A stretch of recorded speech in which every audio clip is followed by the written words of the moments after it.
রসুন পেস্ট দিয়ে রান্না।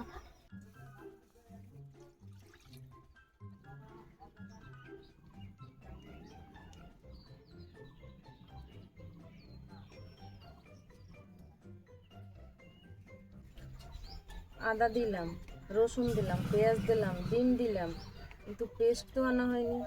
আমি ঘরে গিয়ে আনি।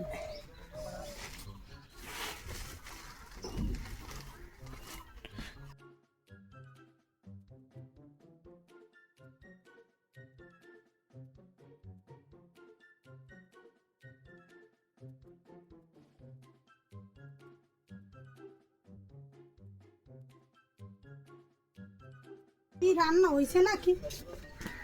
ও বৌদি, তুমি কি করছো? আমাকে তো বলছিলে আদা রসুন পেস্ট দিয়ে রান্না করতে, আমি তো করেছি। আদা রসুন পেস্ট দিয়ে রান্না করতে, আমি তো করেছি।